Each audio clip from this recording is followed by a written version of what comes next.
Dès lors que l'État a décidé de mettre la préfecture à Rouen, nous disons qu'il faut mettre le siège du conseil régional à Caen. Et ensuite déployer les services entre les deux villes de Caen et de Rouen et du Havre pour construire la métropole de demain. Ce qui est essentiel, c'est de sortir des schémas qui sont des schémas anciens, qui sont des schémas de centralisation du pouvoir dans un même lieu. Et c'est un élément qui est extrêmement clair chez nous. Respecter les territoires, respecter cet équilibre, c'est respecter ce double équilibre entre Caen et Rouen et l'équilibre entre la métropole et les territoires ruraux.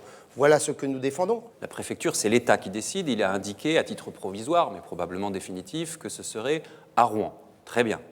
Et ensuite, la loi prévoit que le lieu où siégeront, pour répondre à votre question précisément, que le lieu où siégeront les élus doit être, sauf majorité des 3/5, ce qui n'arrivera pas, dans, je cite la loi, une autre aire urbaine que celle qui accueille la préfecture. Donc évidemment, si la préfecture est à Rouen, eh bien les élus siégeront à Caen. Si la préfecture est à Rouen, il faut à ce moment-là que le conseil régional soit à Caen. Ce n'est pas simplement que l'Assemblée régionale siège à Caen. C'est aussi que le siège du conseil régional, c'est-à-dire que le président du conseil régional et les vice-présidents du conseil régional aient leur bureau effectivement à Caen. Voilà, je ne suis pas sûr que l'engagement de la gauche sur ce point soit très clair. Et puis, il faut veiller aussi à ce que les préfectures, les sous-préfectures de l'ensemble des 5 départements de Normandie conservent évidemment tout leur rôle, parce que je crois qu'il y a un vrai défi.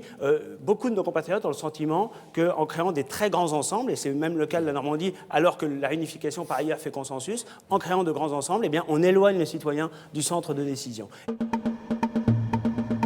J'ai décidé d'abandonner tous mes autres mandats dans l'hypothèse où nous gagnons, ce qui est la différence avec M. Bay, qui lui annonce que tout en crachant sur l'Europe matin, midi et soir, il va continuer à siéger au Parlement européen tout en étant élu président de la région. C'est-à-dire que globalement, il va nous faire de la Normandie à mi-temps. Donc moi, l'engagement que je prends, il est simple. Si je suis élu dimanche, j'abandonne mon mandat parlementaire. Moi, je suis président de région le plus jeune de France. J'ai 38 ans. Je n'ai jamais cumulé aucun mandat exécutif. C'est la première fois que je me présente à une élection régionale sur mon nom. Et donc, je n'ai rien à prouver sur mon engagement en termes de non-cumul. Je suis le seul député européen représentant la Normandie au Parlement européen. Aujourd'hui, l'attribution des aides européennes est une prérogative de la région. Et évidemment, quelqu'un qui siège au Parlement européen connaît les arcanes des institutions européennes, c'est un atout pour la région. Moi, je vais vous répondre très simplement là-dessus. Moi, je serai président de région et j'y consacrerai tout mon temps et toute mon énergie. Et si je m'aperçois que c'est incompatible, je renoncerai à mon mandat parlementaire européen. Moi, je propose quelque chose d'extrêmement simple. Les trains intercités, finalement, ils font Paris, la Normandie. Ils passent par une seule région, désormais. C'est la région normande. Ce que je propose, c'est que nous prenions la gouvernance des trains intercités et que nous le fassions après un plan de rattrapage financé par l'État et la SNCF. En clair, on a des trains lamentables. Le Paris-Caen, c'est des trains qui ont 40 ans d'âge. On a des Paris-Rouen qui sont à peu près dans le même état. Il n'y a pas un train à l'heure.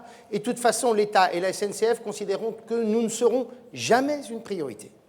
Comme ce sont des lignes qui sont rentables, qui sont à l'équilibre, moi, ce que je propose, c'est que nous disions à l'État, écoutez, nous, on va s'occuper de notre avenir, et donc on va s'occuper de nos lignes, assurer le cadencement, moderniser le matériel ferroviaire, après une remise en état assurée par l'ensemble des pouvoirs publics, c'est-à-dire le couple SNCF, le ministère des Transports. La LNPN, c'est de l'ordre de minimum 5-6 milliards d'euros, et le projet dans sa totalité, plus de 10 milliards d'euros. La région toute seule, je rappelle que la région, c'est 2% de la dépense publique nationale. Nous n'avons pas le budget pour financer tout seul. La SNCF a une dette à l'égard de la Normandie qui n'a toujours pas été honorée, et M. Pépi, d'ailleurs, le reconnaît régulièrement.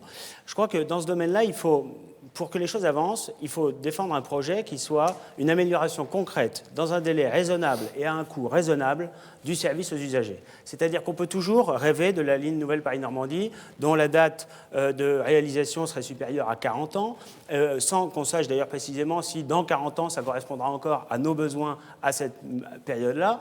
Je crois qu'il faut être raisonnable et il faut défendre un projet qui consiste à modifier les parties les plus sinueuses du tracé actuel de la ligne Paris-Normandie pour modifier les tronçons de sorte que nous gagnions 10, 15, 20 minutes de temps de trajet.